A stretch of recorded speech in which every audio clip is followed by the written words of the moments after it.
Hi, Tom here. Flip anything. I just had a pile of deer behind me. I was going to share it with you before I get into this subject. No, there's one.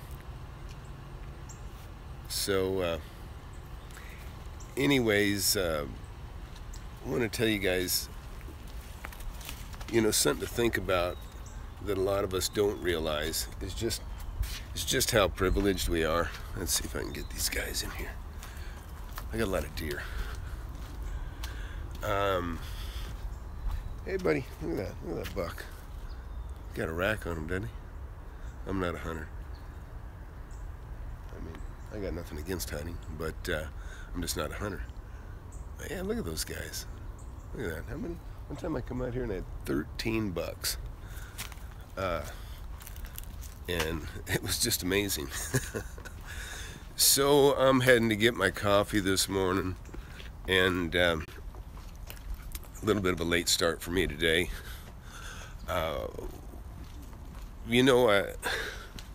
It's funny. I got some friends that are in Houston, and we're dealing with these terrible floods and things.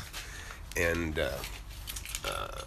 most of my friends, they're not underwater or by any means.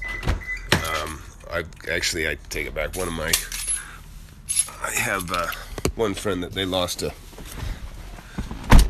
like a second home, kind of like a little trailer place that I guess they had in Rockport or somewhere, and they lost it. But what it makes me think about is, there's all these people that have lost, they're renting, they're living month to month, and you might be one of them that's living month to month, and can't find my sunglasses either.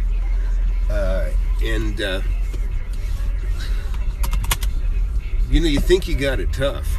I mean, we got it made. We got it made in the USA. And believe me, I bitch about politics and taxes all the time. It's ridiculous the amount of taxes we have to pay.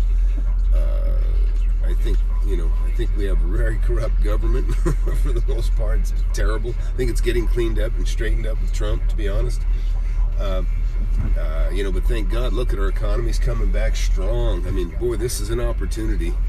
I don't care where you are in politics, how you feel about politics. Most people, I think, don't even know how they feel because they're too busy trying to make a living to really take time to find out how bad, they're getting screwed by our system. But we survive and do well in spite of these horrible politicians that we have. But really, it's our founders that really took care of us, and so thank God we're kind of getting back to, in some ways we're really screwed up. But I don't want to get too political here. But my main point is that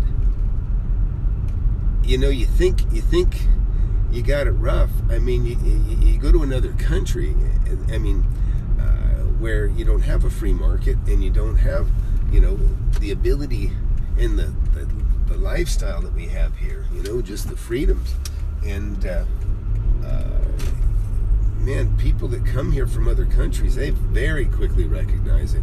And the ones that don't scam our system still do very well, even without scamming our system, which is easy to scam.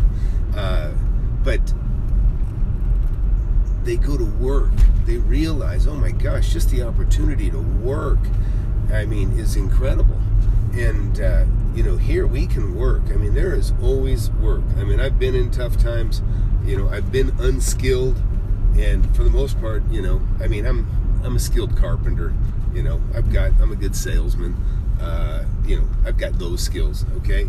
And I'm a pretty smart guy, but nobody wants me to operate on them, that's for sure.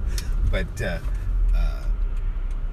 you gotta know that you're in a very good place. If you're in the USA, if you're in the UK, you're in a very good place to make money and to get ahead. Canada, of course, too, because of the system that we have in our countries. We can make money, we can own, we can buy, we can sell, and we really are in a great point in time, and yeah, there's bad things going on, but listen, we still can work. We can still make money. We can still, buy that dream home. We can still, we can enjoy life, like, and go to great places. There's beautiful places to live, and there's opportunity everywhere, and you can be rich relative to your situation. Now, when I say rich, I mean, listen, if you're struggling, living on less than, say, $30,000 a year or something like that, or even less, I mean, we all kind of live within our means, right? But it doesn't take that much effort to make a little more. I mean, there's people that, look, I used to work 12 hours a day, and I didn't have time to spend my money. I mean, I would just eat, work, and sleep. And I was getting in great shape. I was actually milling lumber. I was just lifting sheets and ripping. We call it ripping, wood through a saw. And I don't know how much good I did my lungs, inhaling all the formaldehyde from the particle board and the dust from all the other woods and things that I cut up. But I was making money, and not a lot of money. I mean, I didn't make a lot of money. I was just getting paid by the hour, and not a lot because I was unskilled, other than I had a back that was fairly strong. And what I did was but I saved. And one thing I was really good about is I lived within my means. People today, it's become acceptable to spend half your paycheck on rent. And I don't think it's 100% necessary. And people, a lot of times I hear people say, well, I'm not going to do that. They talk about running their overdraft up and maybe spending more than they have. And a lot of people, this is the typical thing. They buy a home, they whatever, maybe the folks loan them some money, they buy a home, or they're saving money, they buy a home, and then every 10 years they get credit card debt that pushes $20,000-$30,000 or whatever, or more maybe.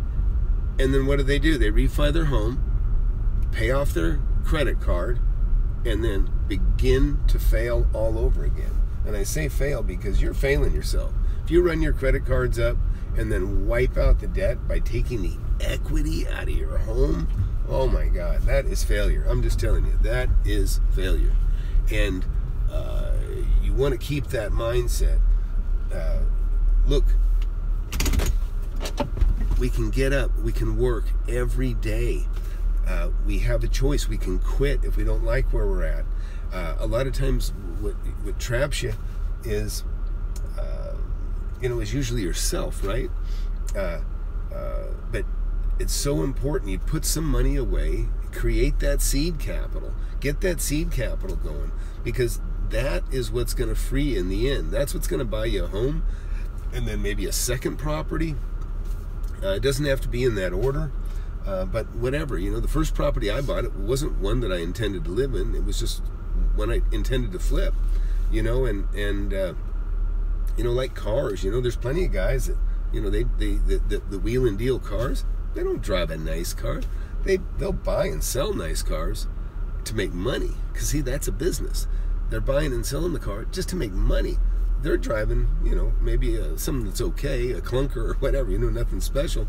But because they just go, oh yeah, this is a reliable car. I drive it. I make money on the other cars. And, there's so much you can do. And you'll look around and you'll see people that really do work hard. There's a guy I know, I don't know what tribe he comes from. He's an Indian of some sort. And, he bought a little hotel, paid $1.5 million for it, and oh my gosh, do I wish I owned that property. Man, that thing is turned into such a gold mine for him. I think the rents went from, probably they were like $80 a night. Now they're pushing $350 a night, and it's just a gold mine. And I think he's got 24 units, maybe 24 units. But do the math on that. There's some money there, even at a 60% occupancy rate. That's pretty damn good. Which I'm actually thinking about building a hotel. I got a piece of property. I think I've showed it to you before, but I got a piece of property. I'm torn because I think about either doing a hotel or I think about doing a car lot. Now, they're extreme opposites in as much as what they cost. To put a car lot in, that's simple. That's just pave or concrete, and a building, which I already have a building on this property, but I could build a garage, which is fairly inexpensive. But if you try to build a 120 unit hotel, now you're talking some money. That gets expensive. But so I got to do the math. I got to look at it. But I guess I kind of got sidelined here. Just I was going to concentrate on that. I don't know if there's anything you guys want to concentrate on, or if I've made a lot of money in business as well, and and I kind of compartmentalize. This business does this, and each business, each building, each partnership owns real estate that I have. When I say partnership, I don't really have partners other than my family, my children, because they're going to inherit the wealth and hopefully perpetuate it. But anyways, I guess I just want to tell you, we really are privileged here. And you think about disadvantage. Think about you got to leave because your home's about to fill up with 3.5 feet of water, and that is the case for a lot of people in Texas. And I mean they are displaced. I know people that are actually putting some people up outside of the flood areas, and it's like a man and wife and 2 kids, and the guy works underwater, and kids can't go to school, and and doesn't have enough money saved to can't even afford to rent a hotel. Is totally relying on the help of others, and so there's plenty of incentive to work hard. And some people think, oh, well, I can't flip burgers, and I mean that's just silly. You should flip burgers. If that's all you know how to do, flip burgers and get good at it, and start making money, and save your money, and get another skill on the side while you're flipping burgers, so you don't have to keep flipping burgers. But this idea that I'm too good to flip burgers when you don't know how to do shit, I mean, come on. If you don't know how to do anything, then really that's fine. Flip burgers. And no offense to people that are flipping burgers, because look, even you got to know how to do that. That's something you have to learn how to do as well. But anyways, today I'm just kind of thankful for how I just see these people that have it much, much, much worse, and it reminds me, everybody can kind of feel sorry for themselves once in a while, but when you see somebody that's really got it rough, I mean, it's kind of a joke. We all kind of have it made, right? Even if you're living check to check and you're working, you got it made over a lot of people, over a lot. So, anyways, I'm going to cut it here. That kind of got a lot on my mind this morning. But one thing I intend to do today is I'm going to go make my list. I actually knocked out a lot of stuff yesterday, and I plan on being a lot more productive here in the next couple weeks. Got my kids back in school, and I think the economy's good. We got a president talking about cutting taxes, which is going to be great for all of us. It's going to allow your employer to pay you more money, and it's going to allow him to make some more money and invest some more money. And get on that list. Good, man. Highland, thanks for watching. But man, get on that list. The list is so important. I'll tell you, one of the things I'm so glad I took care of yesterday is I bought 2 years worth of underwear and 2 years worth of socks. And I still have to go through my drawers and throw away all my socks and underwear that I got right now. They're just starting to look a little too rough. And I was getting tired of spending 10 minutes trying to find a pair of socks that matched exactly, because I've been compromising quite a bit with different sock combinations. But, and so I'm glad, because it's been bugging me, and every day it robs me 10 minutes of time. And so that's done. That's done. Yeah, Marshalls, I went to Walmart. I was looking for Target, but I found Walmart, and I went in and loaded up. The other thing, I got a Bluetooth radio. I seem to lose Bluetooth speakers and glasses. I lost my damn sunglasses. I think I know where they're at, but which I wear Maui Jims. Those are the best damn glasses. I love them. They're very expensive, but and you know why I got that red strap? That's so I don't lose them. So I don't. I keep them tied around my neck, and if I take them off, I can spot them. So, anyways. I'll say bye for now. Maybe we'll do something here a little bit later. I don't know if there is a good time during the day for you guys. I figure, wherever you're at. I've been playing around different times. Haven't been too regular.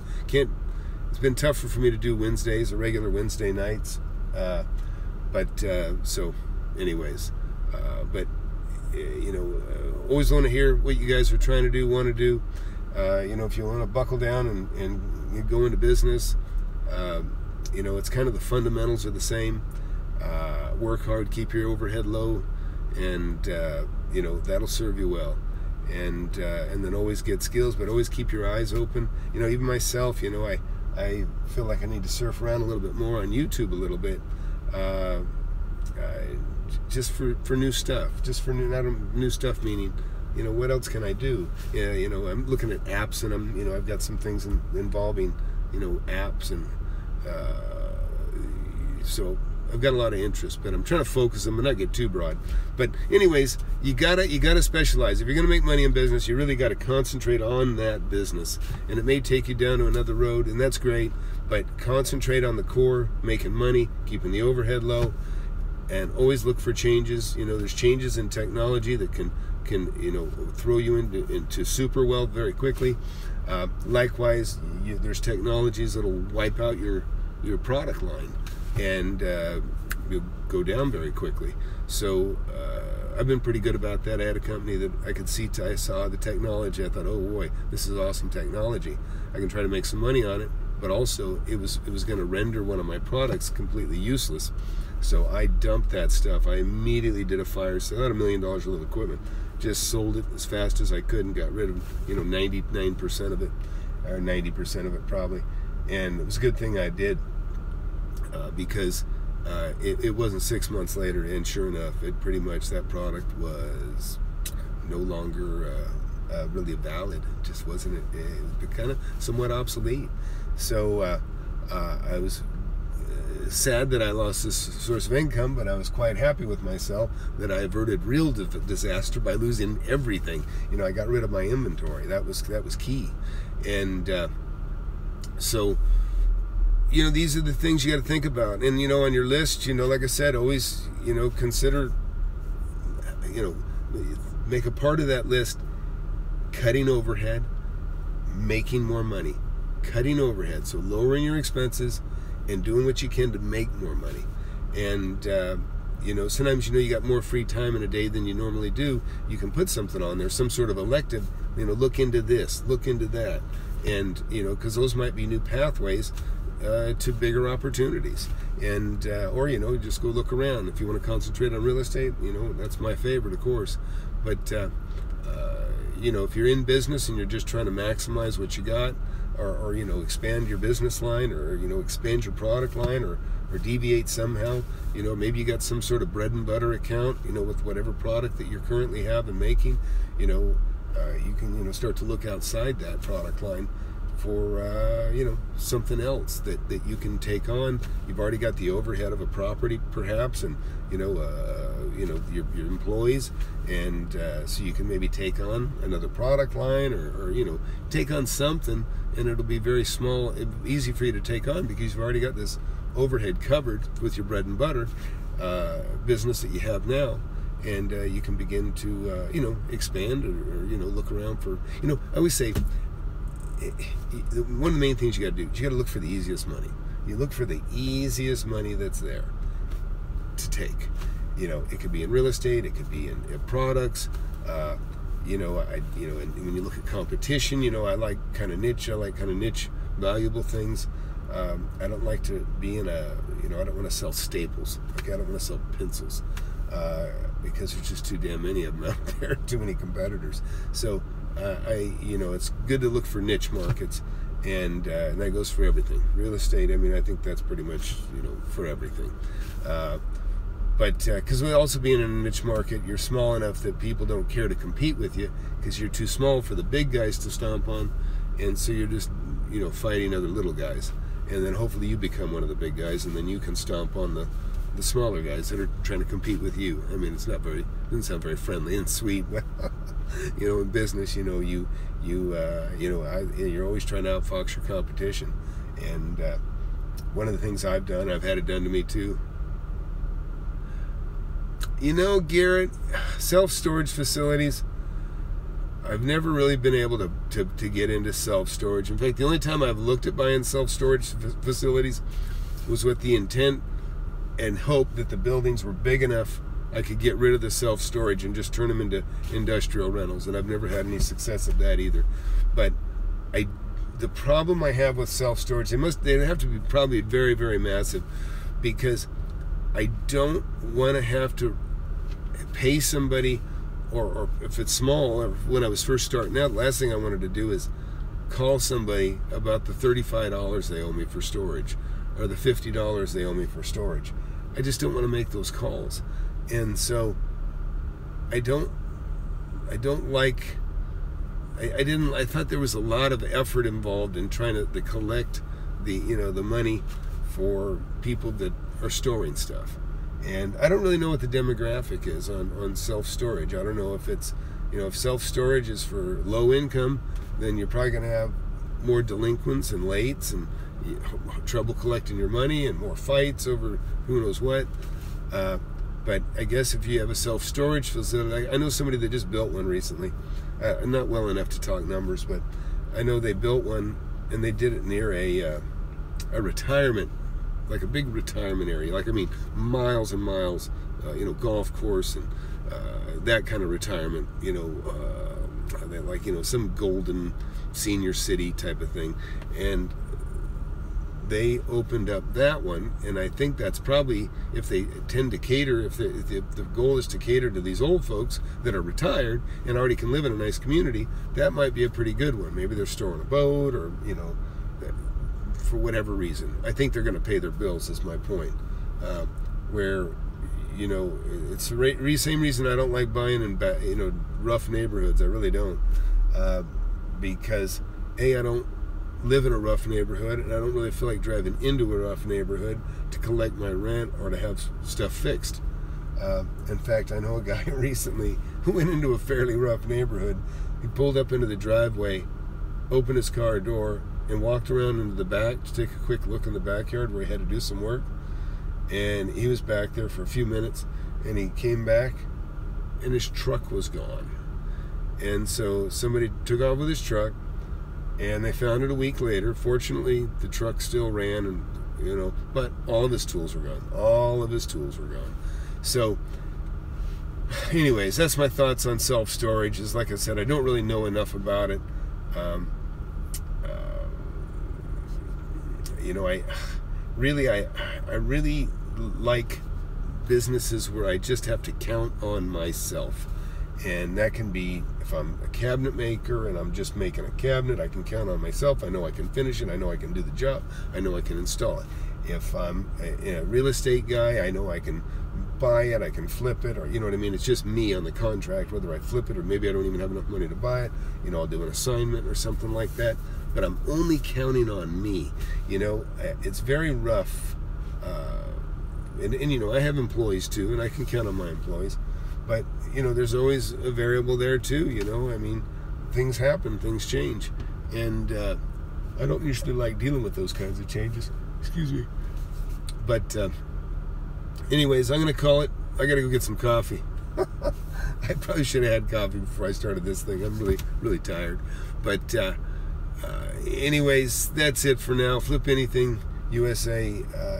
You guys got any ideas or subjects? I'd love to hear about them. We'll talk about them the next time we do a live show. Should have my little studio is going to be wrapped up here pretty soon, and we'll start doing some cool stuff in there, I think.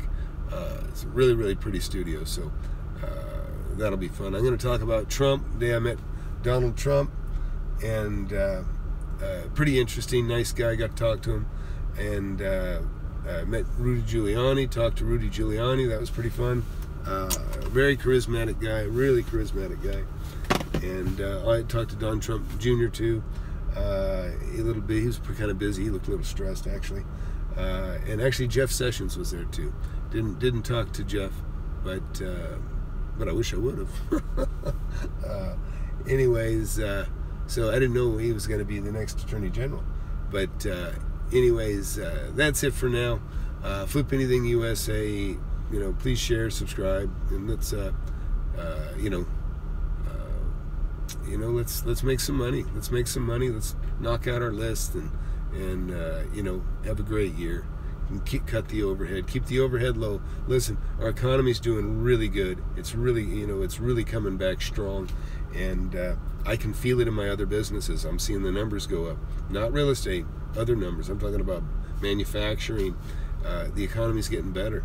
And with the economy getting better, I mean, it just means there's going to be more money floating around, and you'll be able to have more opportunities to flip and buy, and you'll even have the benefit of appreciation on some of these deals on real estate and stuff that normally I don't like to count on. I'm not a speculator. I make my money the day I buy it, so I can flip it.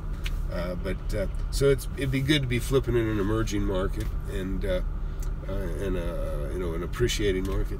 So anyways, that's it for now. I'll catch you guys later. Thanks for watching.